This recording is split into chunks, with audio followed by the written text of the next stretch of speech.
The alien flagship loomed over the dying colony like a predator circling prey it barely found worth the chase. Below, fire-gutted cities, smoke climbing into a sky blotted by shadow. Alien soldiers moved through the streets with mechanical precision, their armor glinting silver beneath the haze. Human defenders fell back, fragmented pockets of resistance swallowed whole by plasma fire.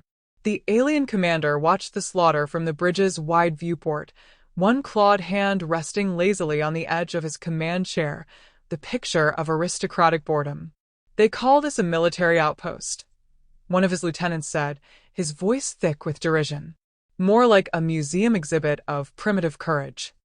Laughter, low and sardonic, rippled across the bridge. Even the commander allowed a thin smirk to tug at the corner of his mouth. "It is the same with all of them," he replied, voice smooth, each word drawn out like he was savoring the taste of victory. "World after world, they fall in days. Earth will be no different." The word hung there, Earth, a world still unburned, still whole. They had saved it for last, expecting it to be the crown jewel of their conquest. But for now, there was only this colony. The alien flagship cut lazy circles around it, its guns firing almost perfunctorily now, as though extermination were routine. And perhaps it was. On the planet below, smoke clung to the horizon as the last surviving platoon of human defenders fell back toward a crumbling military academy. They had little left but pride, and even that was running out. Inside the academy's central courtyard, cadets stood in exhausted lines, faces streaked with soot and sweat, gripping rifles that overheated after every volley. Their commanding officer, a drill sergeant built like a wall of concrete and old scars, paced before them with a predator's energy, his eyes sharp despite the chaos beyond the walls. "Listen up," he barked, voice cutting through the rumble of distant bombardments. "The next wave comes through here, and we hold. You hear me? We hold until our last breath." But there was little conviction left in the cadets' faces. Most were barely 20, pulled from training straight into slaughter. Among them stood a girl, slender, dark-eyed, hair matted with dust, watching the sky with a strange sort of calm. Where others trembled, she looked bored. The drill sergeant's gaze landed on her like a hammer. "Cadet Vale," he barked. "You think this is funny? You planning on napping while the enemy cracks our skulls open?" Her expression didn't change. "Just waiting for something worth my time, sir." A ripple of laughter, nervous and sharp, ran through the ranks. Even the drill sergeant paused, eyes narrowing. There was something in her tone, not disrespect, exactly. Just certainty. Minutes later, the alien strike team arrived.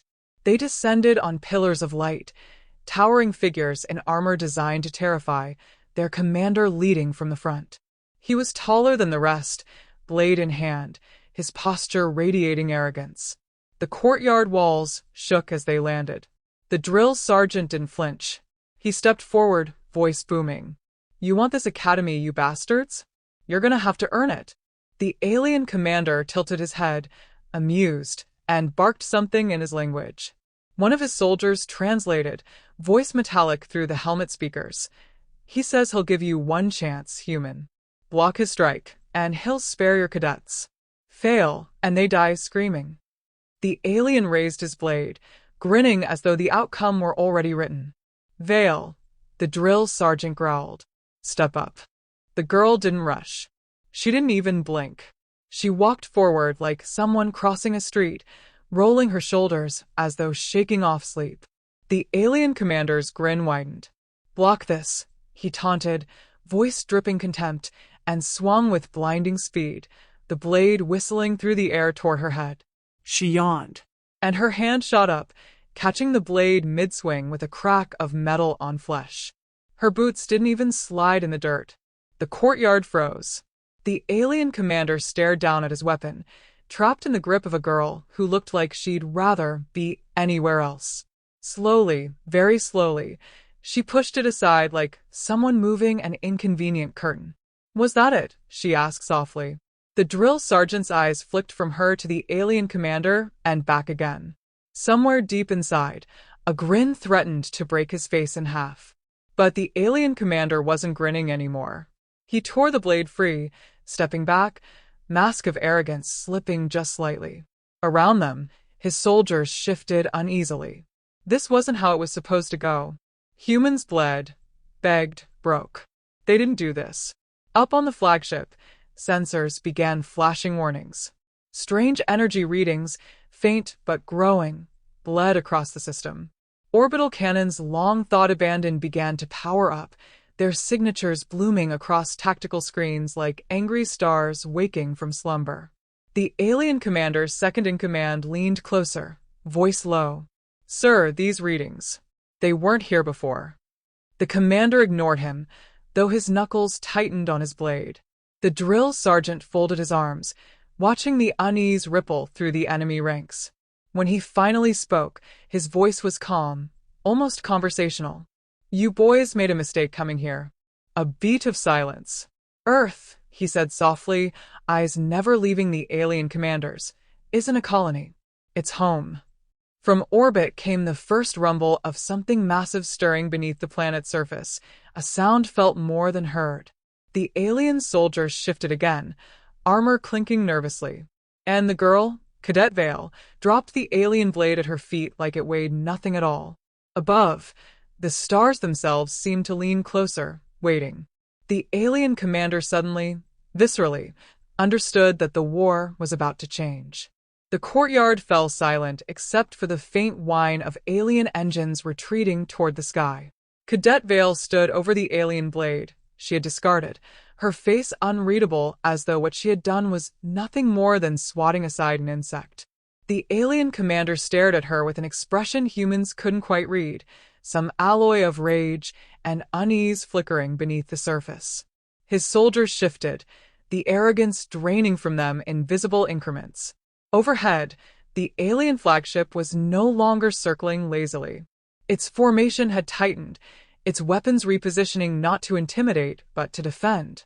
In orbit, alarms pulsed through the command decks as energy spikes rippled across Earth's surface.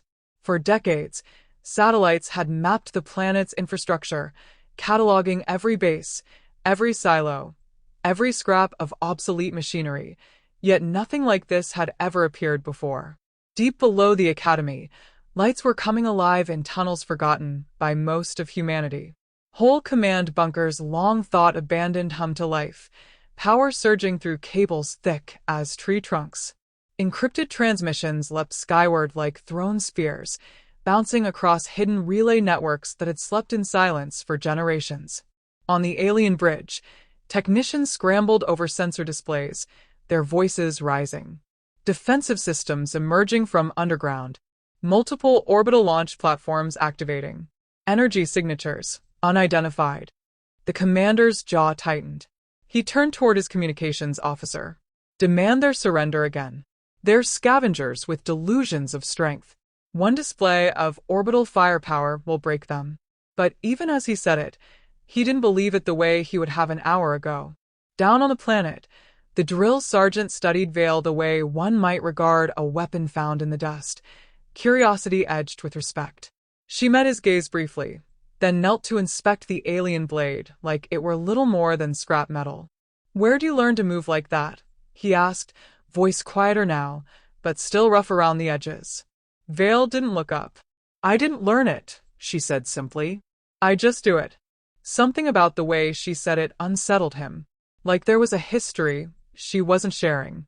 The alien commander barked something in his language, snapping the moment apart. His voice carried fury now, demanding her name, her rank, demanding an explanation for why this child had humiliated him before his soldiers. The drill sergeant folded his arms, unmoved. "You really don't get it, do you?" The commander's eyes burned. "This isn't one of our colonies," the sergeant said. "It never was. All those outposts you leveled? The ones that fell so easy? They were bait." The words landed like grenades. Even his own cadets looked up sharply, surprise flickering across exhausted faces. The alien commander tilted his head. "Bait," he repeated, the translator spitting the word out in jagged syllables. "Decoys," the sergeant confirmed. "Designed to draw you in, make you feel big. Make you think we were easy prey. The alien's grip on his blade tightened until metal creaked. Above, one of the orbital launch platforms came fully online. Its shape pierced the clouds like a spear rising from the Earth, surface glowing with concentric rings of blue light. Across the planet, more followed, dozens of them, linked by beams of data running through low orbit, forming a lattice of targeting solutions the alien fleet didn't understand. For the first time since landing in this system, the alien commander felt the faint pulse of unease crawl up his spine. He barked in order to fire. A single dreadnought peeled away from the fleet, aiming its plasma batteries at the nearest launch platform. The shot never landed. The platform's shields flared, catching the blast midair before redirecting the energy outward in a silent wave. Alien targeting systems flickered, scrambled, and died. Whole formations of enemy ships drifted momentarily blind before rebooting. Down on the planet, Vale rose to her feet, dust streaking her uniform. She looked up at the alien commander with eyes that held no fear, no strain, no triumph. Just calm. You should leave, she said softly. It wasn't a threat. It wasn't even anger. Just a simple statement, like someone offering directions before a storm. The alien commander snarled something guttural, something even the translator hesitated over before rendering it as, "You dare order me?" But his second-in-command interrupted. The younger officer's voice shook slightly. "Sir, tactical projections show a shift in control probabilities. If their systems continue activating at this rate..." He didn't finish. He didn't have to. Everyone on that bridge could feel it, the power balance tilting, slow but unmistakable. The alien commander turned back toward the viewing screens.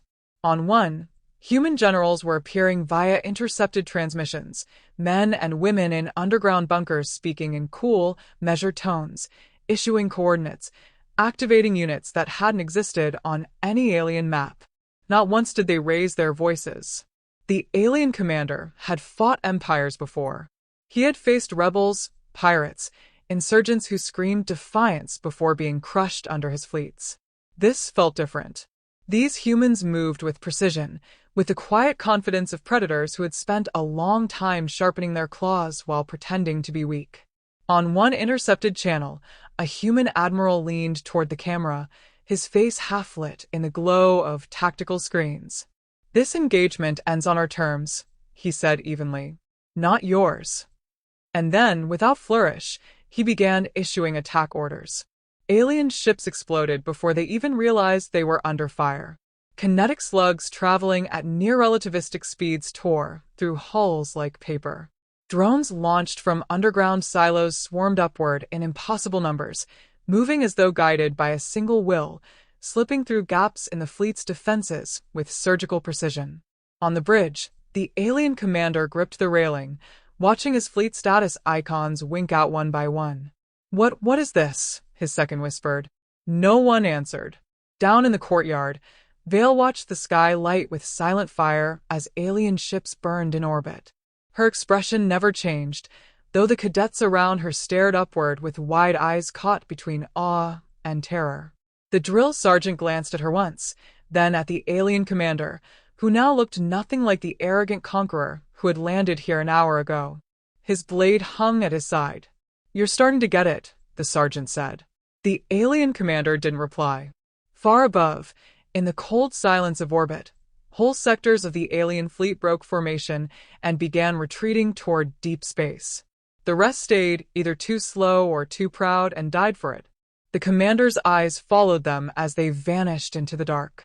For the first time in his career, he understood what defeat tasted like before it even landed. And below, Earth kept waking up. The alien capital planet floated in the darkness like a crown of glass and fire, its towers rising from the surface in spires of obsidian metal. Within its high council chamber, a storm raged, not of weather, but of voices. Alien ministers shouted over one another, their arrogance from mere days ago eroded into something raw, tinged with fear. They were supposed to be fractured, divided. One bellowed, his tendrils coiling in agitation. "Our intelligence described them as a species still fumbling with primitive spaceflight." "Your intelligence," snapped another, eyes flashing, was clearly worthless. We have lost 3 fleets already. 3. Entire sectors burned out in hours. At the head of the chamber, the High Imperator sat rigid, his expression a mask carved from stone. He listened as his empire argued itself into circles, voices breaking like waves on cliffs.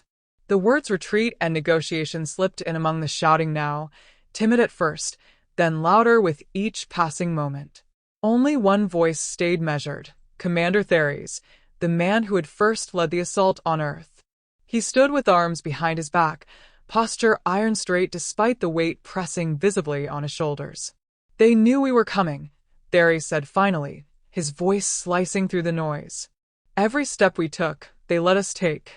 They made us believe we were winning." A minister sneered. "You think humans could plan this? They're savages who only learned interstellar travel a century ago." Theres turned his head slowly, meeting the man's gaze. "Savages," he said, "who fight like they've been at war since birth. Savages who had fleets under their own soil and let us destroy their colonies so they could study how we fight. They didn't rise to meet us at our strongest. They waited until we were certain they were weak." The room quieted. No one wanted to admit it, but the pattern was undeniable now. Theres stepped forward, activating the chamber's central display. Across its holographic surface bloomed images gathered from retreating ships, alien dreadnoughts sliced apart by tungsten rods traveling at impossible velocities, stealth craft vanishing into wormholes that appeared and closed like snapping jaws, drone swarms moving in perfect silence, dismantling warships piece by piece before the crews even knew they were under attack. "Look at this," Theres said. "This is not desperation. This is strategy older than our empire. They fight like a species that survived things we cannot imagine." Some of the ministers shifted uncomfortably. Others scowled, unwilling to yield pride even in the face of annihilation. "They are still only one world," someone muttered. Theres shook his head. "One world that bleeds us dry while speaking in calm voices and offering surrender terms we can't even reach to accept. If you think they'll stop at pushing us off their soil, you are fools." The High Imperator finally rose, his movement silencing the chamber. His gaze swept the room before settling on Theres. "What do you recommend, Commander?" For a moment Theres hesitated. He had been forged in conquest, had risen through the empire believing in its invincibility. Yet even he could no longer ignore what his instinct screamed. "Pull back," he said. "Regroup the fleets around the core systems. Open communications before we lose the ability to speak at all." The chamber erupted again, half the ministers roaring in agreement, the rest denouncing him as a coward. Theres let them shout. He knew time was slipping through their claws like sand. While the Empire argued, the war outside shifted beyond them. Human fleets spread through the stars with mechanical precision, every move calculated, coordinated. They didn't burn cities for spectacle or slaughter civilians for revenge. They simply dismantled the Empire's ability to fight, cutting supply lines, seizing shipyards, freezing whole sectors into silence before moving to the next. On one battlefield above a mining moon, Theres watched from his flagship as a human assault began with no warning but a single transmission: stand down or be removed. The alien fleet refused. The humans came like ghosts through wormholes blooming open across the void, ships bristling with weapons no one had ever catalogued before. Some fired once and vanished. Others deployed drones that clung to enemy hulls like insects, peeling armor away before the crews could finish screaming for help. Theres gripped the railing as his own formation fell apart under the onslaught. There was no chaos in the human attack, no wasted motion. It was as though the war itself moved through them, cold and impersonal. A voice crackled across his bridge. Human, female, precise. Cease resistance. Evacuate military personnel. Civilian sectors will not be harmed. Not if you surrender. Not if you obey. Simply this is what will happen. Theres had fought a dozen campaigns across as many systems. He had seen zealots scream defiance while being bombarded, seen pirates curse his name as their ships split apart. The humans didn't curse. They didn't gloat. They advanced with the inevitability of winter swallowing autumn. By the third day, the Empire's outer defenses collapsed entirely. Refugee fleets fled inward while human squadrons cut off jump gates and communication relays, isolating system after system until the once mighty empire looked less like a dominion and more like a scattering of frightened worlds waiting for the axe to fall. Theres returned to the capital in silence, his flagship scarred, his eyes carrying the weight of things he hadn't wanted to believe until he saw them firsthand. In the council chamber, the shouting had stopped. No one raised their voice now as updated reports poured in. Shipyards captured intact, weapons caches seized, entire garrisons surrendering without firing. The High Imperator looked at Theres across the dim hall. "Is it over?" he asked softly. Theres paused before answering. He remembered the human fleets moving like an extension of a single mind, the way they spoke of surrender as though discussing weather patterns. "No," he said finally. "It's only over for us." The words settled across the chamber like ash after fire.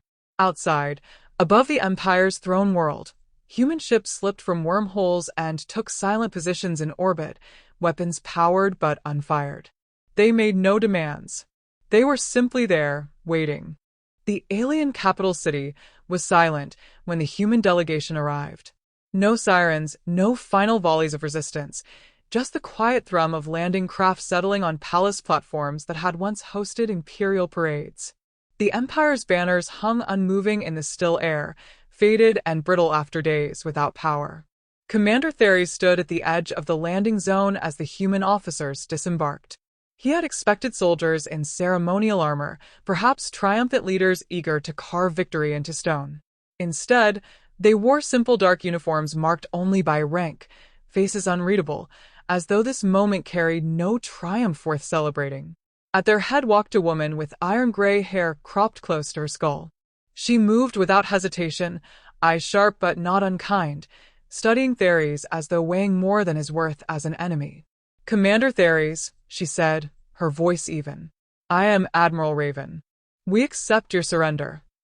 Theres inclined his head, the gesture stiff, unfamiliar. "It seems I have little choice." "There is always a choice," Raven said. "Yours is what comes next." Her words unsettled him more than the human fleets blotting out his skies. Conquest, he understood. Empires consumed one another in fire and steel since time began. But this calm, this lack of malice, it felt like standing in the path of an avalanche that bore no hatred for what it buried. As they walked through the gutted halls of the imperial palace, Theres glimpsed his ministers waiting in shadowed corridors, their once proud faces hollow now. Some turned away, unwilling to meet his eyes, as though surrender carried a shame heavier than defeat. In the council chamber, Raven addressed them all with the same measured tone. "Humanity claims no throne here," she said. "Your systems will govern themselves under oversight until stability is restored. There will be no purges, no eradication of culture or language. But your fleets, your weapons, your ability to wage war, those are ours now." The ministers bristled at that last word, but none spoke. Not with human ships still gleaming beyond the windows like a second set of moons. Theres studied Raven as she spoke, trying to glimpse some crack in her composure, hatred, vengeance, even triumph. There was nothing. It was as though humanity had switched from prey to predator, without ever-changing expression. When the meeting ended, Raven lingered. "Commander," she said quietly, "we want you as liaison between your people and ours. Transitional governance until the dust settles." Theres stared at her. "You conquer us, then offer employment?" "We didn't come for revenge," Raven said. "We came to make sure this never happens again." He searched her face, looking for irony. There was none. Only conviction, cool and unshaken. Outside, the alien capital lay under strange new constellations, human ships drifting like watchful gods. Theres felt the weight of history bending, the shape of power itself rewriting around him. And somewhere beneath that weight pulsed the realization that his empire, for all its centuries of dominance, had never made the galaxy afraid. Humanity had done it in a single season of war. In the days that followed, human engineers dismantled the Empire's fleets with clinical precision. Orbital shipyards once roaring with alien war machines now swarmed with human drones cataloging, disarming, repurposing. Alien officers signed treaties with hollow eyes while human envoys spoke of trade routes, reconstruction, shared defense, as though the galaxy hadn't just been set on fire. Thery sat in on every negotiation, his presence both symbolic and practical. He knew the ministers hated him for it, saw the way they whispered as he passed, but he also saw how they flinched whenever the humans spoke, their calmness more terrifying than rage could ever be. One evening, walking alone along the palace's shattered balcony, Theris found Raven studying the alien sky. Lights from her fleets shimmered above, like a net strung across the stars. "You never wanted this war," he said finally. "It wasn't a question." Raven shook her head. "No." "But you brought it. And humanity." She paused, as though tasting the weight of her own words. "Humanity doesn't stop once it begins." Theris believed her. He thought of the human soldiers who fought without cruelty, the admirals who spoke of surrender like weather reports, the fleets that dismantled an empire with the precision of surgeons. He wondered if they even knew how much fear they had carved into the galaxy's bones. Raven turned toward him. "You'll keep your position here. Help your people adjust. Help them understand what we are offering before someone does something reckless. And if they refuse?" She met his gaze, unblinking. "Then they learn what your empire learned." Her words carried no threat, only inevitability. When she left, Theris remained on the balcony, watching human shuttles trace silent paths between orbit and palace grounds. His empire had dreamed of dominion over the stars, yet in the end, it was humanity, this young, reckless, terrifying species, that now held the future in its hands. And they didn't even seem eager for it. That unsettled him most of all. On the final day of occupation, as human fleets prepared to push beyond the Empire's former borders, Thery stood beside Raven in the command center. Reports flowed in, pirate enclaves surrendering before a single shot was fired, rival empires broadcasting treaties before human ships even reached their borders. Fear moved faster than light. Raven gave the final order, without ceremony. "Begin the outward expansion. Secure the rim sectors. Leave no hostile fleet operational." Theris turned to her. "And after that?" She studied the star map glowing before them, its edges already stretching beyond known territories. "After that," she said softly, "we make sure no one else thinks this galaxy is theirs to burn." He realized then that this war had not ended at all. It had only changed shape. Humanity had awakened to its own strength, and the galaxy would never sleep easily again. As the fleets departed, Theris stepped outside one last time. Above, the alien constellations he had known since childhood were drowned beneath the cold geometry of human warships sliding into the void. Beside him, the young human soldier who had humiliated him on Earth, Vale, they called her, watched the same sky, her expression unreadable. "Do you ever stop?" Theris asked her quietly. Vale didn't look at him. "We did," she said. "Once."